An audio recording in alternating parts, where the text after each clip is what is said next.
Welcome. It's great to have you here today. I'm Joel Pelsu, President of Arts and Entertainment Ministries, where we mentor artists and creative professionals to succeed creatively and grow spiritually. If God has called you into a creative career, you need to know you are not alone. You can check out our videos and blogs and online courses in the links down below. We do this so you can get the clarity and confidence you need working as a Christian in the art world, in media, or the entertainment industry. Whether you live in a small market or if you work in a major market like here in LA, New York, London, or around the world. But before we jump in, I just want to thank you so much for joining me. And please take 1 second, hit the like button, and then subscribe to our channel. It helps other people to find this content. I want to start by asking you a question. What makes your art so special? What gives your favorite work of art a unique voice and creates a unique experience? Whether it's the art you create or the art you buy, it doesn't matter. Why do people spend more money for one particular piece of art than another? Maybe to get something by Rothko or Georgia O'Keeffe, or just someone you know. Or why do we buy movie tickets for one movie and not another? The reason is that we all have unique tastes.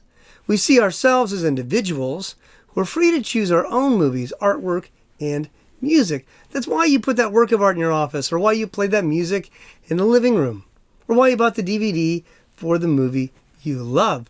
It speaks of you uniquely as an individual, and everyone has unique tastes. This is the beauty of art, uniqueness and individual tastes. Now, you may prefer ocean artwork that has more kind of blue pigments, while one of your friends prefers maybe abstract art that has more red hues. Or you might have another friend who prefers representational art depicting their favorite cars and motorcycles. It doesn't matter. We all have our own unique tastes as individuals. Now, I want you to keep that uniqueness and individuality in mind as we take a look at Marxism and what Marx really said about art. And listen to this quote. Marx said, "The individual must be swept out of the way and made impossible." Listen to that again. The individual must be swept out of the way and made impossible. Think about that. Karl Marx thinks the idea of you seeing yourself as an individual is part of what he hates about capitalism. It's evil and only exists for the wealthy. It can be hard to wrap our mind around. But he's saying only the ruling class cares about the illusion of being my own unique person. See, Marx's goal was to strip the wealthy of their wealth and destroy the idea of the individual, so we can replace it with the collective or egalitarian society, where we are all equally, not unique. Now, not thinking as individuals and not celebrating our own personal desires, tastes, and perspectives. How can even the idea of art thrive in such a world? You see, the obsession in the music industry today is to find a fresh new sound. The obsession in the film industry is to find a unique way to deliver movies, maybe in virtual reality. And even museums are turning to unique, cutting-edge artists to create immersive entertainment. Everything about art, music, and film today is built upon uniqueness and individuality. And think about this. Contrary to Marx's assumptions that drove his hatred of the wealthy, nobody today has to be wealthy to experience any of these things. Even kids in poor neighborhoods can experience the best produced music in the world through their phone and award-winning movies through the internet. Marx never imagined a world where even the economically challenged can express their individuality through their own style of fashion, their own choices of entertainment, and so on. Long gone are the days of Prussian monarchs determining which artists can make a living in Marx's hometown of Trier. And just to be clear and fill in the picture a little, Marx despised the Prussian monarchs, who were religious and Christian.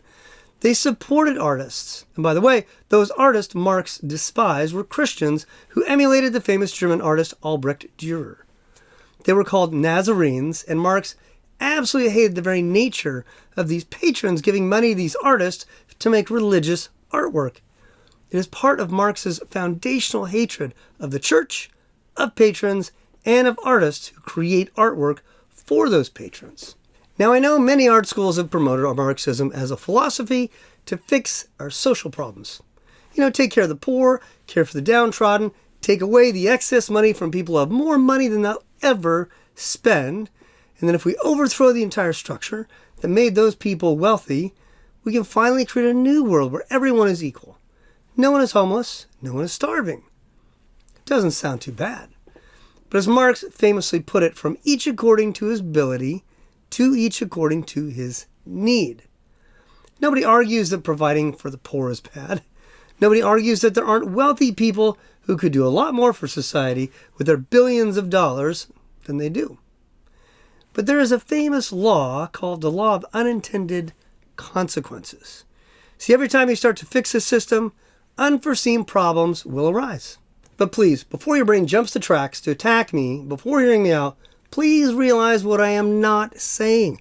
I'm not saying capitalism is perfect, nor am I praising consumerism as the end-all, be-all. In fact, if you're a Christian, which is my primary audience, then we believe that people are inherently sinful. Romans 3:23 tells us, "For all, not some, not most, all have sinned and fall short of the glory of God." Or 1 John 1:8, "If we say we have no sin, we deceive ourselves and the truth is not in us." Some people start with the assumption that people are basically good, and therefore all can be fixed by a particular system. That would be the humanist approach, which puts their trust in humanity. But a Christian approach would start by acknowledging the sinfulness of the rich who may abuse their power and the sinfulness of the poor who may take advantage of the system and refuse to contribute to society. Sin is not prejudice. It exists in all of us, people of any economic status, race, or creed. And based on this, we must conclude there is no perfect system because there is no system that stops people from being selfish or sinful. The heart of the real problem is never fixed by laws, systems, or governments. That must be understood.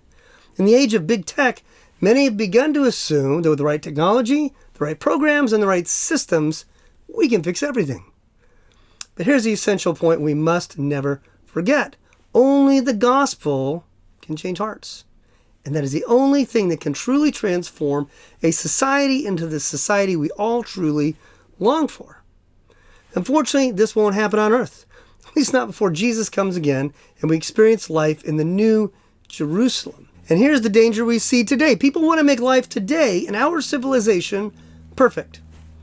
Something God only promises will happen in the new Jerusalem.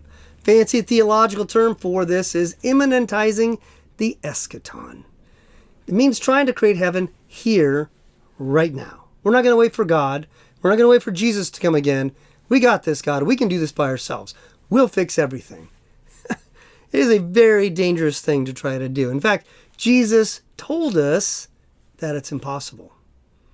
Therefore, it is a fool's errand at minimum and a dangerously arrogant endeavor at its worst. Our sinfulness is the part of human nature that cannot be ignored. This is why all leaders need accountability.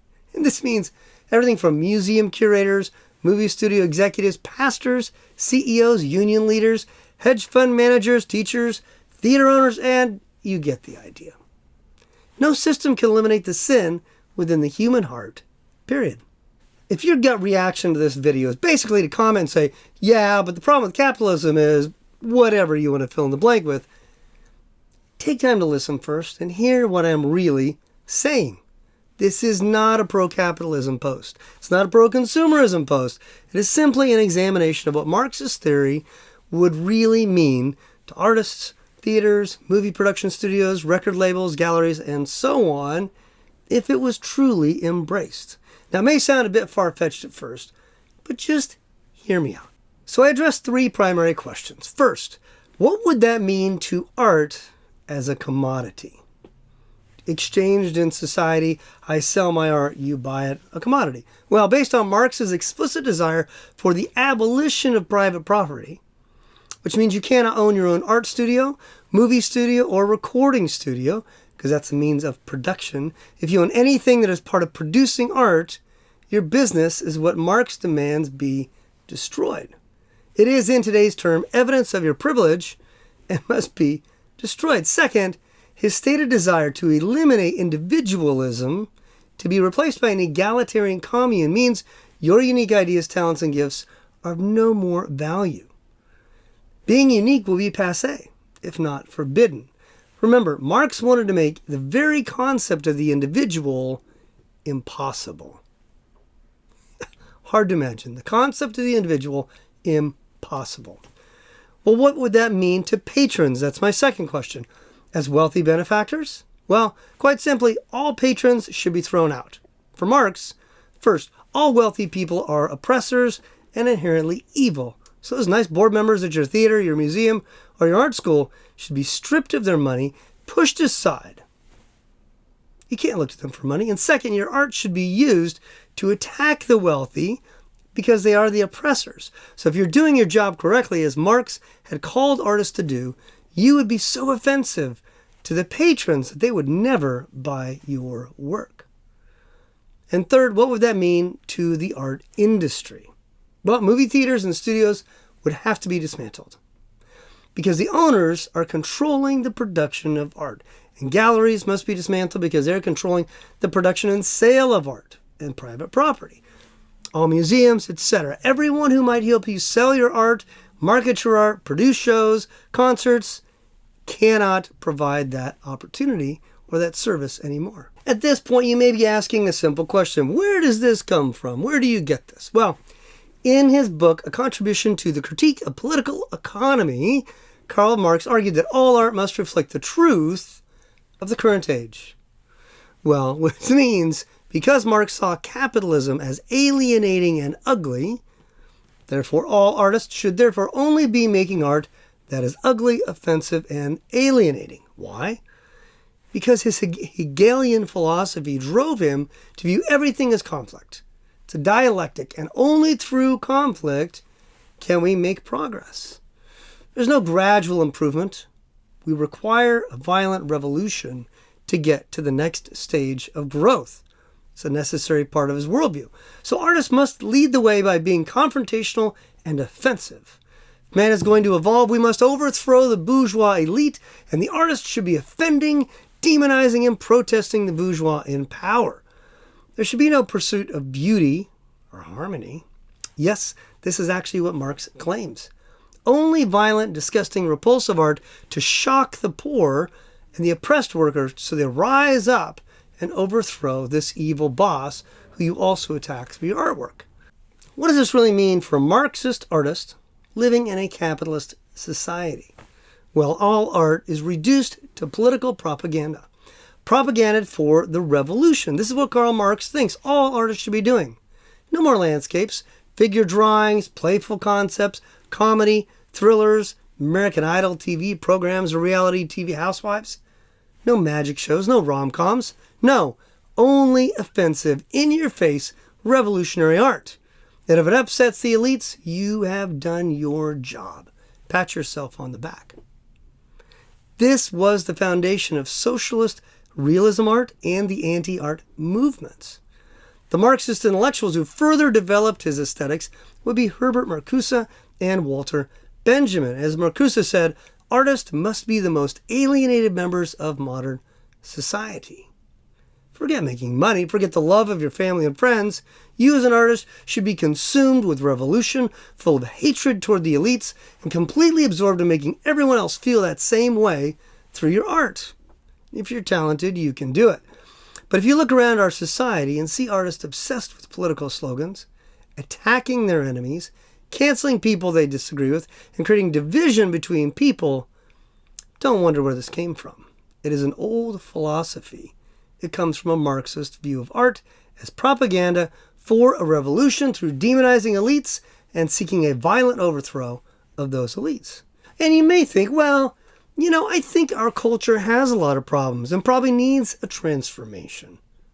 Before you start using art to strip dissension between people, consider here a list of 7 things God hates from Proverbs. There are 6 things the Lord hates, 7 that are detestable to him: haughty eyes, a lying tongue, hands that shed innocent blood, a heart that devises wicked schemes, feet that are quick to rush into evil, a false witness who pours out lies, and a person who stirs up conflict in the community. Marx's entire philosophy is based upon stirring up conflict in the current community. It's based in Hegel's philosophy and is dialectic, and there's no way to see it as compatible with Scripture. What does this mean? There is no such thing as a real Marxist who is also a real Christian. Marx hated Christians. He would tell you that you were a fool and deceived to even consider such mixing of diametrically opposed philosophies. And Jesus, who called us to love our enemies, would be shocked that his followers have ever been so deceived that they would follow one who spouts hatred, stirs up dissension, and instead of loving their neighbors, hates their neighbors. So what does Marxism have to offer artists? Nothing. Unless you're willing to prostitute your art as propaganda for a revolution based on hate. And what does Marxism have to offer Christians? Nothing. If you hate your brother, be warned by Jesus' own words.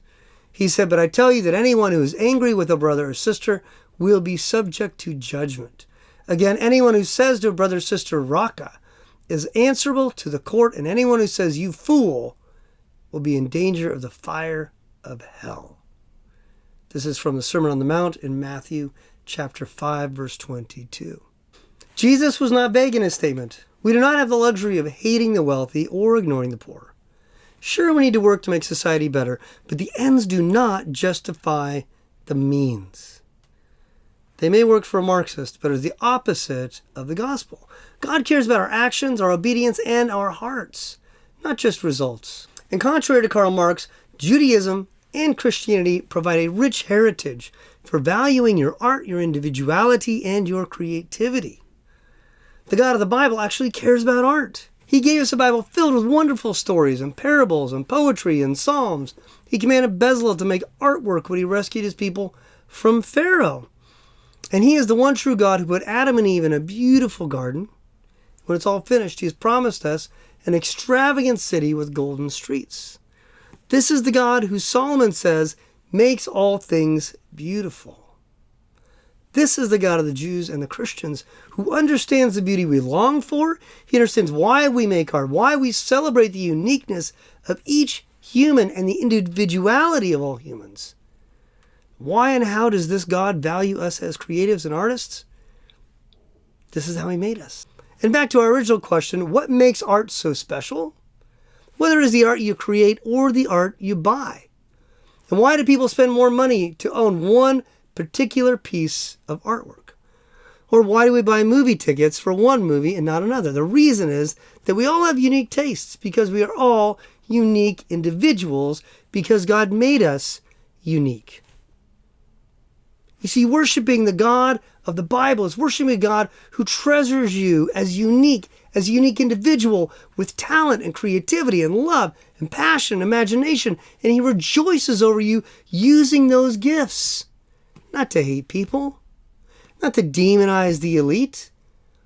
Maybe we may need to pray for justice. There's a time to call out sinfulness and evil, but we cannot be driven by hate.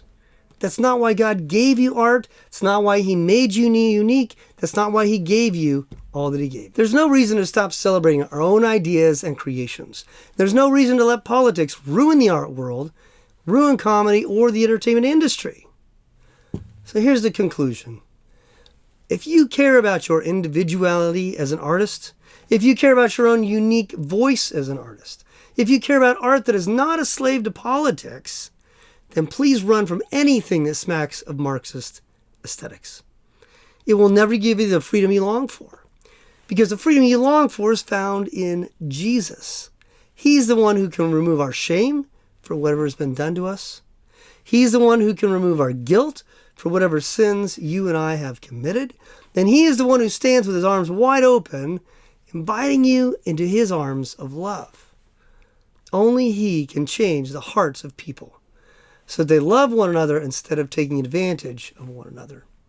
So my prayer is that we all find greater creativity, freedom, and joy by following our Savior and loving our neighbors instead of hating them, because Christ loved us first. Thank you for taking time to watch this video. Again, please take a moment to hit the like button and subscribe to our channel so more people will find this content.